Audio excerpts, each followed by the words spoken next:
Hello students. तो आज हम 30 क्वेश्चन सॉल्व करेंगे जीएस के। ठीक है, सॉल्व क्वेश्चन है। पहला क्वेश्चन है, हिम रहित महाद्वीप है, यानी बर्फ़ के बिना, बर्फ़ विहीन बोलेंगे हम, या हिम रहित महाद्वीप। तो यह होता है अफ्रीका। ठीक है, अफ्रीका महाद्वीप में कहीं पे भी बर्फ़ नहीं है। ठीक है, तो आंसर हो गया अफ्रीका। दूसरा क्वेश्चन है, अंत्योदय कार्यक्रम भारत में कब शुरू हुआ? तो ये हुआ था 1978 में ये शुरू हुआ था। तीसरा क्वेश्चन है, बाबर की मृत्यु कहाँ हुई है?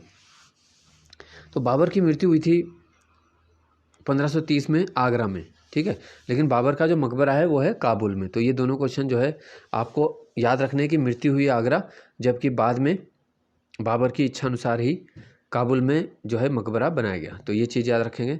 फिर चौथा क्वेश्चन है, 14 बैंकों का राष्ट्रीयकरण, यानी बैंकों का पहली बार राष्ट्रीयकरण कब हुआ? ये हुआ था 1969।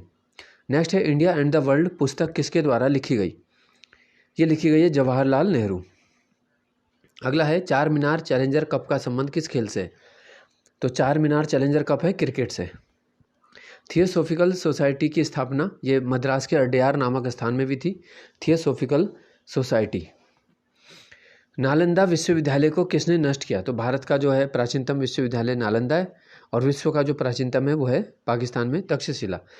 तो नालंदा की बात कर रहे हैं हम। इसको किसने नष्ट किया? तो ये किया था बख्तियार खिलजी ने। ठीक है, तो आप कमेंट में बता सकते हो जिसको मालूम है कि जो बख्तियार खिलजी था वो किसका सेनापति था। नेक्स्ट है, गरुड़ किस वंश का राज चिन्ह था? तो गरुड़ जो है वो गुप्त काल के समय, इसको क्योंकि गुप्त काल में देखो जो अधिकांश राजा थे उन्होंने विष्णु की पूजा की है, तो गरुड़ जो है विष्णु का ही वाहन है। ठीक है, और ये उन गुप्त काल के समय एक राजकीय चिन्ह था। नेक्स्ट है, बिंबिसार किस वंश का राजा था? तो भारत का पहला ही वंश है हर्यक, और उसका ही पहला राजा है बिंबिसार। नेक्स्ट है, वररुचि नामक विद्वान किसके दरबारी थे? वररुचि जो थे वो थे चंद्रगुप्त विक्रमादित्य के दरबारी। अकबर के समय सूबों की संख्या कितनी थी? सूबे मतलब प्रांत या राज्य। तो अकबर के समय 12 सूबे थे। सर्वाधिक हिंदू मनसबदारों की नियुक्ति किसके द्वारा की गई? तो ये औरंगजेब ने सर्वाधिक हिंदू मनसबदारों की नियुक्ति की थी। भारत का राष्ट्रीय कैलेंडर है, इसे संविधान ने कब अपनाया था? तो संविधान तो क्योंकि पहले बन के तैयार हो चुका है, तो 1957 में जो हमारा राष्ट्रीय कैलेंडर जिसे हम पंचांग बोलते हैं, ठीक है, जिसका चैत्र जो है पहला महीना है, तो उसको अपनाया गया। नेक्स्ट है, हिंदी को आम बोलचाल की महाभाषा यानी ग्रेट लैंग्वा फ्रिंका किसने कहा था? ये कहा था जॉर्ज ग्रियर्सन ने। हिंदी भाषा की लिपि क्या है? तो हिंदी की लिपि है देवनागरी। सिंधी भाषा की लिपि सिंधी की है फारसी। साहित्य अकादमी के पहले अध्यक्ष कौन थे? तो ये हैं पहले प्रधानमंत्री जवाहरलाल नेहरू। हिंदी के लिए पहला ज्ञानपीठ पुरस्कार कब दिया गया? तो ये आपके 30 क्वेश्चन का रिवीजन हो जाएगा ना, ज़्यादा कठिन क्वेश्चन नहीं है, साधारण स्तर के क्वेश्चन है, लेकिन साधारण प्रश्न ही वहाँ पर पेपर में गलत हो जाते हैं, जिससे क्या है मेरिट से है ना बाहर हो जाते हैं फिर। तो इजी लेवल के क्वेश्चन जिन्हें हम समझते हैं वो बिल्कुल भी गलत नहीं होना चाहिए। पहला ज्ञानपीठ पुरस्कार 1968 सुमित्रा नंदन पंत जी को चिदम्बरा के लिए दिया गया था।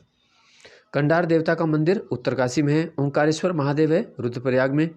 नीलेश्वर महादेव है हरिद्वार में। अब आ जाते हैं भारत का जनघनत्व कितना है? तो भारत का जनघनत्व है 382। ऑपरेशन ब्लू एंजल कब चलाया गया? तो जब मालपा पिथौरागढ़ में भीषण भूस्खलन हुआ था और कैलाश मानसरोवर जा रहे जो यात्री थे वो उसमें दब गए थे, जिसमें प्रोतिमा बेदी जो एक नृत्यांगना की मृत्यु भी हो गई थी। ये प्रश्न पूछा जा चुका है।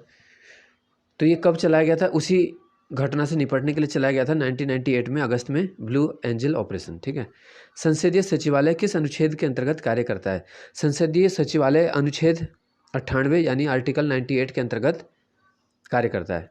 सबसे बड़ा पठार जो है किस महाद्वीप में है?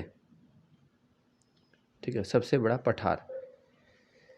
तो ये क्वेश्चन वैसे प्रायद्वीप का होना चाहिए था कि सबसे बड़ा प्रायद्वीप जो है वो अरब का प्रायद्वीप है, तो इस वजह से मैंने इसका आंसर एशिया बताया।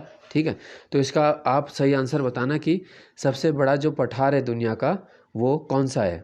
ठीक है तो एशिया में ही, लेकिन उसका नाम क्या है? तो मैंने अरब का पठार लिख दिया, लेकिन ये अरब का प्रायद्वीप होना चाहिए था क्वेश्चन में। सबसे बड़ा प्रायद्वीप जो है वो अरब का प्रायद्वीप है ना। प्रायद्वीप होता है जो 3 ओर से पानी से घिरा होता है। पठार होगी अलग चीज़, तो पठार का नाम आप कमेंट में बताना मुझे। ठीक है, फिर है उत्तराखंड फिल्म विकास परिषद, ये बनी है 2016 में। मुख्यमंत्री इसके अध्यक्ष होते हैं और हेमंत पांडे इसके उपाध्यक्ष हैं। कितनी जो भूमि है वो एक नाली के बराबर हो जाती है? तो 16 मुट्ठी एक नाली है। और 2.5 नाली होता है 1 बीघा।